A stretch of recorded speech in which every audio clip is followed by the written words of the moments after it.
ഇപ്പോൾ നമ്മളോടൊപ്പം ചേരുന്നത് വയനാട് പുൽപ്പള്ളിയിൽ നിന്നും ഡോക്ടർ KP സാജു സാറാണ്. സാറ് പുൽപ്പള്ളി SN കോളേജിൻ്റെ പ്രിൻസിപ്പാളാണ്. ഒപ്പം കത്തോലിക്ക കോൺഗ്രസിൻ്റെ ഗ്ലോബൽ സമിതിയുടെ വൈസ് പ്രസിഡൻറ്റുമാണ്. സാർ ഇന്നലെ ഈ ഒരു ദുരന്തമുഖവുമായി ബന്ധപ്പെട്ട് വയനാട് നടന്ന ദുരന്തവുമായി ബന്ധപ്പെട്ട് എല്ലാ പ്രവർത്തന മേഖലകളിലുണ്ടായിരുന്നു. സാർ നമസ്കാരം. ഇന്നലെ സാറ് അതിൻ്റെ ദുരിതാശ്വാസ ക്യാമ്പുകളുമായും എല്ലാം ബന്ധപ്പെട്ട് പ്രവർത്തിച്ചിരുന്നു. എങ്ങനെയായിരുന്നു, എന്തായിരുന്നു അവിടുത്തെ അവസ്ഥകളെല്ലാം? ഇന്നലെ ഞങ്ങളൊരു 10-12 മണിയോട് കൂടിയിട്ടാണ് ക്യാമ്പിൽ ചെല്ലുന്നത്. അതിനു മുമ്പായിട്ട് തന്നെ രൂപതയിലൊരു മീറ്റിംഗ് ഉണ്ടായിരുന്നു. എന്ത് ചെയ്യണമെന്നുള്ളതിനെ പറ്റിയുള്ള ചർച്ച നടത്തിയതിന് ശേഷമാണ് ഞങ്ങൾ അങ്ങോട്ടേക്ക് പോയത്. അവിടെ ചെന്നപ്പോൾ കണ്ട കാഴ്ച വളരെ വേദനാജനകമാണ്. ലൊക്കേഷനിലെ കാഴ്ചകളൊക്കെ മീഡിയയിലൂടെ നമ്മൾ കാണുന്നുണ്ട്. ദുരിതാശ്വാസ ക്യാമ്പുകളിലെ കാഴ്ചകൾ അത്ര മീഡിയയിലൂടെ നമുക്ക് ലഭ്യമല്ല. പുറത്തേക്ക് വരുന്ന കാര്യങ്ങൾ പോലെ അല്ല കാര്യങ്ങൾ മിക്കവാറും. കാരണം ധാരാളം ഭക്ഷ്യവസ്തുക്കളും മറ്റ് അവശ്യ സാധനങ്ങളും വന്ന് അടിഞ്ഞിട്ടുണ്ടെങ്കിലും അത് ലഭ്യമാകാത്ത ധാരാളം ആൾക്കാരുണ്ട്. അതായത് ഈ ദുരന്തത്തില് ഉറ്റവരും ബന്ധുക്കളും ഒക്കെ നഷ്ടപ്പെട്ടു പോയി ഏകരായിട്ടുള്ളവരുണ്ട്. അതിൽ പരിക്കേറ്റ് ആശുപത്രിയിൽ കഴിയുന്ന, ബെഡിൽ സഞ്ചരിക്കാൻ പറ്റാതെ ബെഡിലായിട്ടുള്ളവർക്കൊക്കെ ഭക്ഷ്യസാധനങ്ങളോ ഭക്ഷ്യവസ്തുക്കളോ എത്താത്തൊരു സാഹചര്യം ഉണ്ടായിട്ടുണ്ട്. നേരെ മറിച്ച് ക്യാമ്പിന്റെ പുറത്ത് കുറെ സാധനങ്ങൾ വന്നിട്ടുണ്ട്. പക്ഷെ ബൈസ്റ്റാൻഡേഴ്സ് 2ഉം 3ഉം ഒക്കെ നിൽക്കുന്നവർക്ക് അത് കൂടുതൽ കിട്ടുകയും ആരുമില്ലാത്തവർക്ക് ഒന്നും കിട്ടാത്ത ഒരു സാഹചര്യം ഉണ്ടാകുകയും ചെയ്തിട്ടുണ്ട്. അതൊരു വല്ലാത്തൊരു ചിത്രമായിരുന്നു. അതിനൊരു പരിഹാരം ഉണ്ടാക്കാനുള്ള ശ്രമങ്ങൾ നമ്മുടെ ഭാഗത്ത് നിന്ന് ഉണ്ടായിട്ടുണ്ട്. കാരണം ബൈസ്റ്റാൻഡേഴ്സിന്റെ ഒരു സ്റ്റാറ്റിക്സ് നമ്മൾ ഇന്നലെ തന്നെ എടുത്തു. ഇന്ന് നമ്മുടെ കെയറോഫില്, കത്തോലിക്ക കോൺഗ്രസിന്റെ കെയറോഫില് KCYM-ന്റെയും ജീസസ് യൂത്തിന്റെയും കത്തോലിക്ക കോൺഗ്രസിന്റെയും തന്നെ വോളണ്ടിയർമാരെ നമ്മൾ ഏതാണ്ട് 60ഓളം പേരെ വിവിധ ക്യാമ്പുകളിലേക്ക് അയച്ചിട്ടുണ്ട്. അങ്ങനെ ആരുമില്ലാതെ നിരാലംബരായിട്ട് നിൽക്കുന്നവരുടെ ബൈസ്റ്റാൻഡേഴ്സ് ആയിട്ട് അവർ പ്രവർത്തിക്കുന്നു. അവർക്ക് വേണ്ട ഭക്ഷണവും വസ്ത്രവും പേസ്റ്റ് പോലുള്ള എല്ലാ ആവശ്യ സാധനങ്ങളും എത്തിച്ചു കൊടുത്തിട്ടുണ്ട്.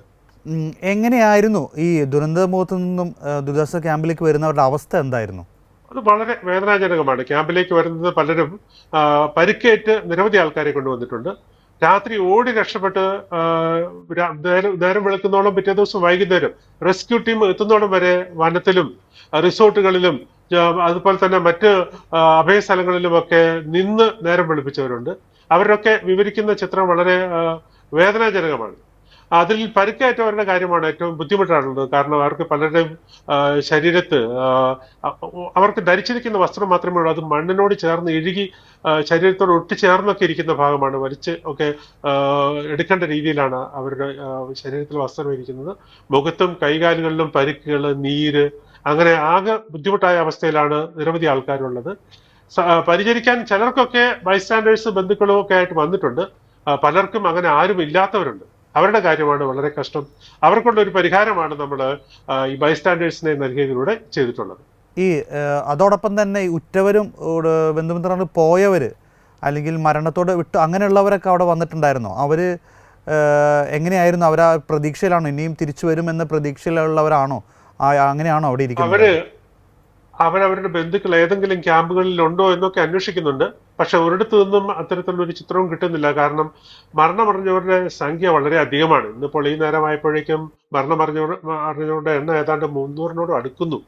അപ്പോൾ നമ്മൾ ഭയപ്പെടുന്നത് ഇനിയും ധാരാളം നമ്പർ ആൾക്കാരെ ലഭ്യമാവാനുണ്ട് എന്ന് വെച്ചാൽ അതിന്റെ അർത്ഥം ഇനി ഒരു ജീവനോട് റിക്കവറി സാധ്യമാവുമോ എന്നുള്ളത് ബുദ്ധിമുട്ടാണ്. അങ്ങനെ എല്ലാം നഷ്ടപ്പെട്ട് നിരാലംബരായിരിക്കുന്നവരുടെ ഒരു വലിയ ചിത്രം, വേദനിപ്പിക്കുന്ന ചിത്രമാണ് നമ്മൾ ഇന്നലെ കണ്ടത്. അവരെ എന്തു പറഞ്ഞ് ആശ്വസിപ്പിക്കുമെന്ന് പറയാൻ നമുക്ക് ബുദ്ധിമുട്ടാണ്. കാരണം ഏകരായി തീരുക എന്നുള്ളത് ജീവിതത്തിൽ ഏറ്റവും ദുസ്സഹമായ കാര്യമാണ്. പലരും ഒരു ട്രോമയിലേക്കൊക്കെ എത്തി അവരെ ഒന്ന് റിക്കവറി ചെയ്യണമെങ്കിൽ വലിയ മരുന്നുകൾ മാത്രം പോരാ, അല്ലെങ്കിൽ മെഡിസിൻ മാത്രം പോരാ, മറിച്ച് ആന്തരികമായിട്ടുള്ള ഒരു മെഡിസിൻ എന്ന രൂപത്തിൽ കൗൺസിലിംഗ് ഒക്കെ അവർക്ക് വേണ്ടി വരും. കുട്ടികളുടെ കാര്യവും വളരെ വിഷമകരമാണ്. കാരണം അവര് ഇതേവരെ അനുഭവിച്ചിട്ടില്ലാത്ത ഒരു അവസ്ഥയിലൂടെ കടന്നു പോകുമ്പോൾ അവരെ തിരിച്ച് കൊണ്ടുവരണമെങ്കിൽ, സാധാരണ ജീവിതത്തിലേക്ക് കൊണ്ടുവരണമെങ്കിൽ ഈ പറയുന്ന മെഡിസിനോടൊപ്പം തന്നെ സൈക്കോളജിസ്റ്റുകളുടെ സേവനവും ഒക്കെ തന്നെ നമുക്ക് ആവശ്യമായിട്ട് വരും. അതിനുള്ള സൗകര്യങ്ങളും ഇന്നലെ നമ്മൾ ഒരുക്കിയിട്ടുണ്ട്. അത് ഒരുക്കിയിട്ടുണ്ടോ ആ വിഷയം? കാരണം അത് ഇപ്പൊ നമ്മൾ ഭക്ഷണവുമായിട്ടും അവർക്കുള്ള അവശ്യവസ്തുക്കളായിട്ടും കേരളം മുഴുവൻ കൈകോർക്കുന്നുണ്ട് ഈ ബാധിത മേഖലയിലേക്ക്, ദുരിതാശ്വാസ ക്യാമ്പുകളിലേക്ക്. ഒരുപക്ഷെ എനിക്ക് തോന്നുന്നു ഇപ്പൊ എല്ലാ ദുരിതാശ്വാസ ക്യാമ്പുകളിലും ഈ ഭക്ഷണ സാധനങ്ങളും എല്ലാം വന്ന് കുന്നുകൂടിയിട്ടുണ്ട്, ആവശ്യത്തിൽ കൂടുതലായിട്ടുണ്ട് ഈ ദിവസങ്ങളിലേക്ക് വേണ്ടിയത്. പക്ഷേ ഈ പറഞ്ഞൊരു കാര്യം, അവരുടെ മാനസികമായ ഒരു റിക്കവറി, അല്ലെങ്കിൽ ഇപ്പോൾ അവർക്ക് ആവശ്യം ഭക്ഷണത്തെക്കാൾ കൂടുതൽ ഒരുപക്ഷെ എനിക്ക് തോന്നുന്നു മനസ്സിൻ്റെ ഒരു ശക്തിയാണ്. അതിനു വേണ്ടി എന്തെല്ലാം ക്രമീകരണങ്ങളാണ് ഒരുക്കിയിരിക്കുന്നത്? അത് നമ്മുടെ മാനന്തവാടി രൂപതയിൽ ഇന്നലെ അഭിമന്യ പെരുന്നാട് പിതാവുമായിട്ടുള്ള മീറ്റിംഗ് കത്തോലിക്ക കോൺഗ്രസ് മുൻകൈ എടുത്തിട്ടാണ് വിളിച്ചു ചേർത്തത്.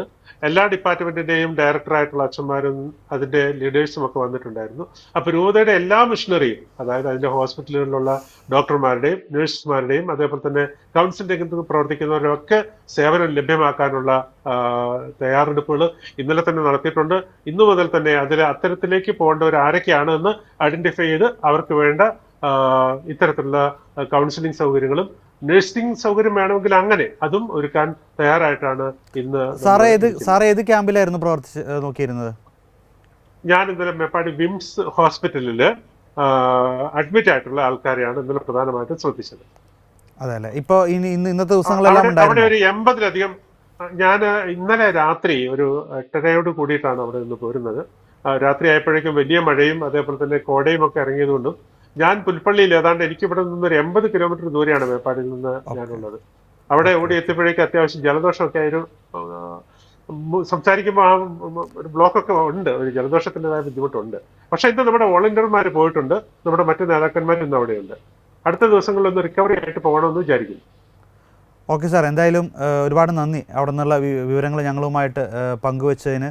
എന്തായാലും എല്ലാവിധ പ്രാർത്ഥനയും ദുരന്തബാധിത മേഖലയ്ക്കും ഒപ്പം രക്ഷാപ്രവർത്തനം ചെയ്യുന്നവർക്കും സന്നദ്ധ സംഘടനകൾക്കെല്ലാം എല്ലാവിധ പ്രാർത്ഥനയും നേരുകയാണ്. നന്ദി സാർ.